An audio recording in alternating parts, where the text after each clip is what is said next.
What up, McKit? We're gonna go over the next card. So this is card B. This will be our, fourth session about, something like that. So again, starting to progress a little bit, right? So we wanted to go over a couple things. That rotational wall ball slam. Last time it looked a little ugly. So we're gonna give you guys, number one, coaching cues, because kind of our med balls, they're not in good shape right now. So we'll show you some alternates too. So what the rotational wall slam should look like is this. Big rotation, fast, into the wall with a catch, right? He's twisting his hips, he's pivoting that foot, right? Go ahead and pause. That requires a good med ball. We don't always have that. So we wanted to give you guys some options. We can anchor a band, right? So we have these anchored on the wall. He's gonna rotate at his stomach, turn and punch. Good. Rotate, turn and punch. Show him one more. Rotate, turn and punch. Notice we're kind of maxed out here. If Tommy were to take a couple steps to your right and then try it slow, boom, he's stuck right there. And what's gonna happen is that core's gonna break and we'll pop, right? So you need to make sure you're not standing too far away. So that's one cue I have for us.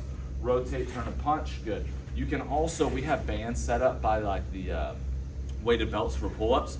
You can anchor it to one of the pillars of the racks and do the exact same thing. It just needs to be light, it needs to be rotational, and it needs to be powerful, right? So those are the three big things. The next movement you're gonna see is the RDL staggered stance dumbbell. You are gonna hold two dumbbells. What Tommy's gonna do, staggered stance, right? That back foot is balance only, right? We do not wanna be loading that back foot a whole lot. So it's just there just to kind of keep us supported.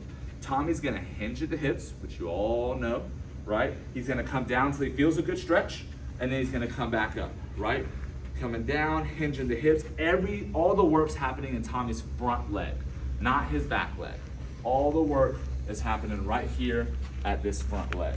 One thing I want us to pay attention to, when we come up, our hips come to push us up. We don't start at the head and then have the hips follow, right? A lot of times we get into like this arching, right? We need to push the hip forward to bring the head up, if that makes sense. If you're leading with your head, sometimes your low back gets a little tight. Obviously, very strong in the stomach as you're doing this hinge movement. Show me one more. And everything what Tommy's been doing looks good. Great job, Tommy. Is that a drip of sweat? Let's go. Let's go to the weight room. We got front squat? Front squat and weighted pull-ups. Okay. So let's go grab a weighted belt real quick. So guys, we're gonna grab a weighted belt. So Tom's gonna jiggy jog over there. So the weighted belts you'll find over there on the wall.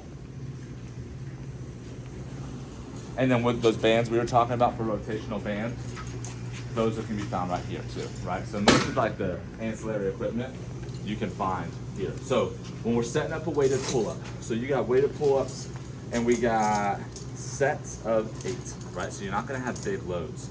Look at Tommy the way he puts it up. Loops it through.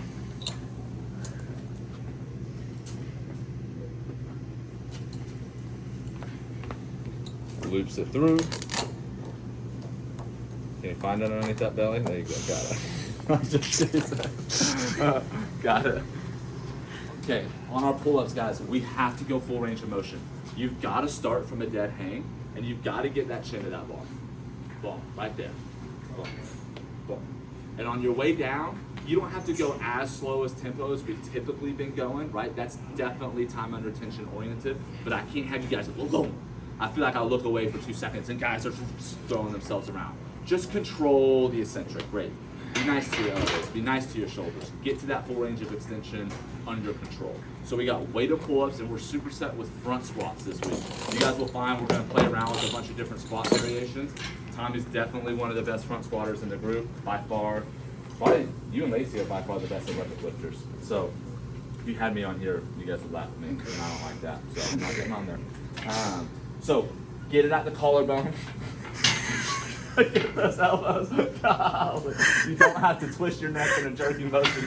That was a very Olympic lifter movement right there. Yeah, we need to see. Hey, notice that on the military press, we had those elbows kind of pointed down and forward. This, we're hiking those bad boys up, right? So Yep, Tommy's gonna open up his hands. He can have all 4. He can have 2 fingers, but he's gotta have something on there. Elbows are pointed forward to me. They're gonna stay pointed forward as he goes down. As he goes down, he's just gonna get into a regular squat pattern. Feet stay flat on the floor. If you notice, Tommy, think about like being a puppet and your elbows are connected to strings. They stay up as he goes down. They don't fall down. Will you show me one where your elbows will fall down? Boom. That's gonna happen to some of us. We're gonna have to really, we're gonna have to fight to keep those elbows forward. One hand, 1 finger, 2 fingers, 3 fingers, whatever you gotta do. I highly suggest warm-up sets because your wrists can get a little tight in the beginning. Any other coaching cues on the front squat you think? So if you do start to fall forward, drive the elbows up. But if hips are driving back, shoulders are driving forward, if you're watching somebody or for yourself, drive the hips forward. That automatically puts my shoulders vertical. Yep. That's a good cue. Similar with the RDL, right? Everything happens to the hips. And then our last part is 2 minutes on, 2 minutes off for our run, right? So for our conditioning, we're going hard for 2 minutes. It's not going to be a sprint, but it's a fast-paced run, right? It's 95% of your speed.